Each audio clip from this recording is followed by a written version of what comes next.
Okay, so I know it has been a minute for us to actually sit down and talk about Thor. So I kind of want to sit down and get back into the idea of covering more Thor content because for Thor, we're sitting down and talking about the idea of the dark gods. And the reason why I really want to cover the storyline, because for me personally, it's going pretty well so far what I read. Now, we're going to cover a two-part storyline that took place in Thor comics and also Spider-Man comics. So yeah, you're going to see Peter Parker appear in this real quick two-part storyline, the whole idea of the Dark God saga. But anyways, we do pick up with Thor. Now remember, by this point in Marvel Comics, Thor had just came back into the main Marvel universe. Because as we all know, for Thor and a few other characters in the late 1990s or the mid 1990s, they were no longer selling. And so what Marvel did was they pushed those characters into a brand new reality, better known as Heroes Reborn. Now, when it came to Heroes Reborn, it was a way for Marvel to kind of bring in old creators to kind of do new things with these characters that were no longer selling, give those characters a fresh start in a brand new reality, and hoping that fans would come back into comics. The problem was that Heroes Reborn did not take off like they really thought it would. I mean, in some cases it did, but in other cases it did not. Like, for example, Captain America. But, anyways, though, after 1 year, you had all the characters go back into the main Marvel universe. Now, when it came to the heroes coming back into the main Marvel universe, you had Marvel bring in all these new creative teams to kind of work on different books. Avengers, Iron Man, and also Thor. Now, with Thor being, back in the main Marvel universe, the new storyline was the Dark Gods. Now, we still haven't fully understand where the Dark Gods came from, but at this point in time, Asgard is completely blocked off from Thor. And matter of fact, in the opening pages of the storyline, you're really seeing Thor trying to access Asgard. Because for Thor, when he came back into the main Marvel universe, he realized Asgard was completely wrecked, and every single person that was living in Asgard had just disappeared. Odin and every other person. And so for Thor, ever since he came back, his main goal is to figure out what happened to Asgard, where is Odin, and where is everyone else who's from Asgard. And so when you have Thor try to go back over into Asgard at this point, he's now completely blocked off. And for Thor, he has no idea why, because he has not been confronted yet by the dark gods completely. And really, we do switch over to the dark gods. Now, when we do, is the dark gods at the moment just, sitting in Asgard? They have completely taken over it. Now, through our coverage over Thor, we have been introduced to a few members of the dark gods. But in this two-part storyline, we're now being introduced to a new dark god. Not really new, like, hey, it's a brand new character, he just got powers now. No, this is a brand new character way, like they've been around, but we never seen them so far in the main Marvel universe. And so that would be Takat. Now, Takat is a dark god. He's this winged beast, but also, like, you can tell the other dark gods don't truly respect him. And the reason why, because for this one, he wants to go ahead and kill off Odin. He is very bloodthirsty, but the leader of the dark gods, better known as Zelia, she's kind of like, no, you don't touch Odin at all because I have bigger plans for him. And matter of fact, she brings in his son, Balder. Now, when Balder walks into the room, really gets dragged in the room, we get the idea that he has gone through the ringer. Now, for Takat, he wants to go ahead and kill off Balder. But of course, you have Zelia once again say, no, stop trying to be so bloodthirsty and just chill. Now, for Takat, he does fly away, but he does see this portal that leads into Midgard. So, of course, he does take that portal and heads over to Midgard. Now, while he's gone and no one noticed that he left, you didn't have the dark gods go ahead and like continue to fight against Balder. Now, for Balder, it's really more him trying to, use the last amount of his energy to at least bring down the dark gods, or at least one of the dark gods, to hopefully free his father Odin. But unfortunately, it does seem like he is killed right in front of Odin. So for Odin, he has to go through one of the worst moments of his life, the idea of watching his son die.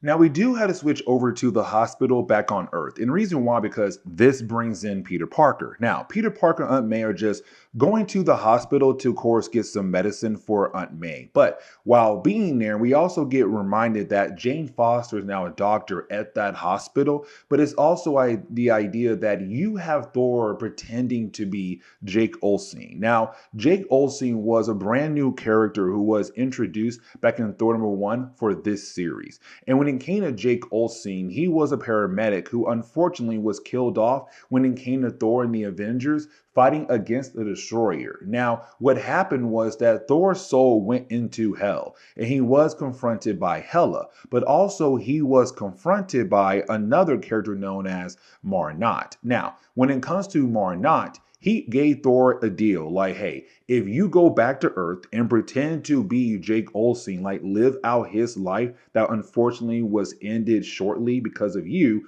well, then you're able to go back to Earth and not be stuck down here in hell. And Thor agreed. And so, unfortunately for Thor, he's now at this moment where he has to continue to be this guy. And unfortunately for Thor, he hates the idea of being this guy in line with all the friends he has, like Demetrius, his partner, his paramedic partner. Now, with that being said, when you have Jake and Demetrius and also Jane Foster all right now trying to help a patient out, you have Peter Parker going out of his way to take a picture.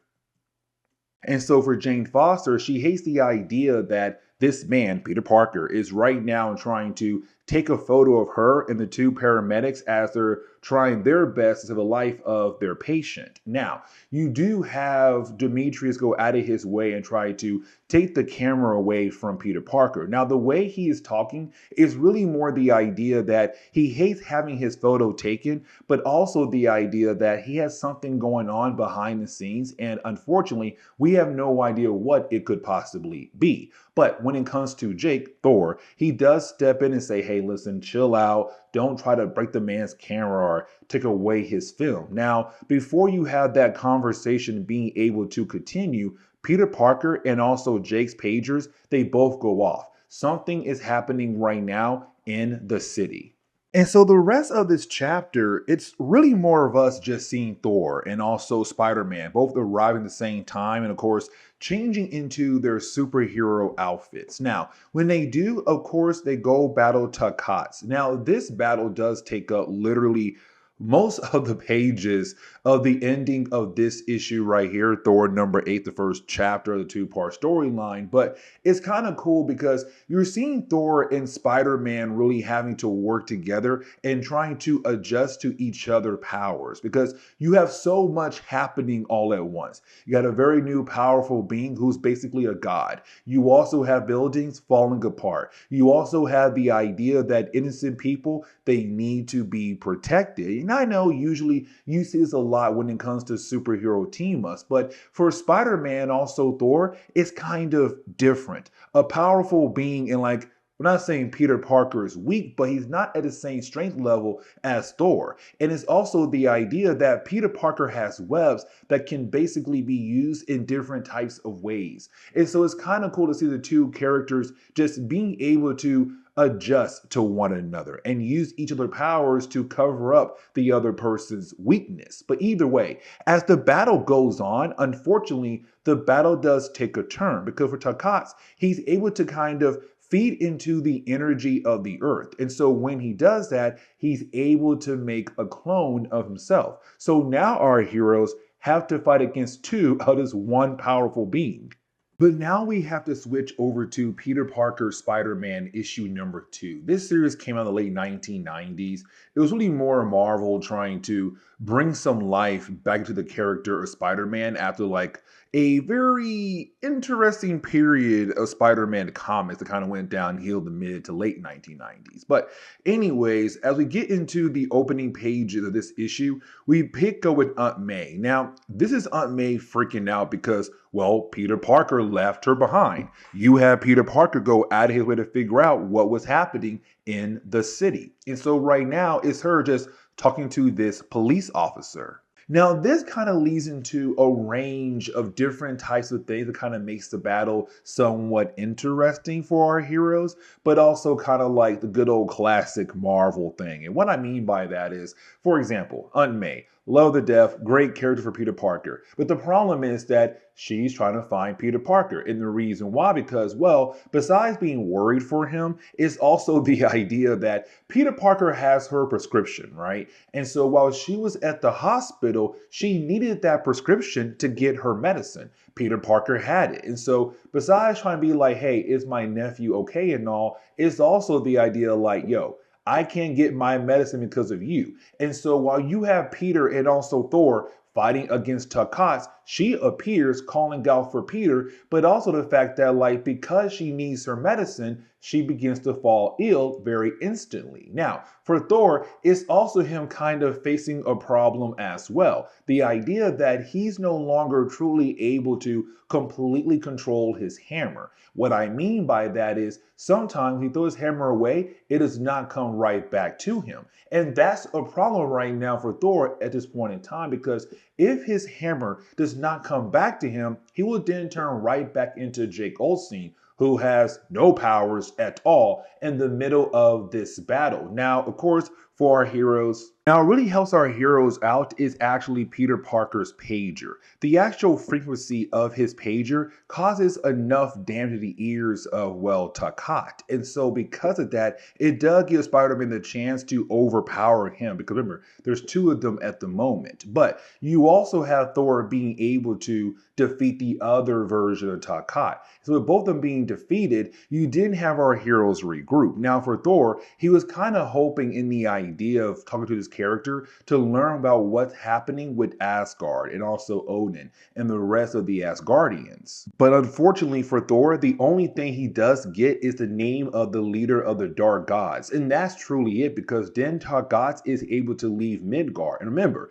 when it comes to Asgard, Thor is unable to actually access Asgard at the moment. And so for Thor, he does get very upset by this. But the book does kind of end on a good note. The idea that you do have Thor and Spider-Man change back into their, regular clothes. Peter Parker and Jake Olsen, and you have Jake be that paramedic who's then able to, get the prescription from Peter Parker, who then he calls up his partner Demetrius to bring the ambulance around to begin the process of helping Aunt May out. She'll survive again because Aunt May can never truly die.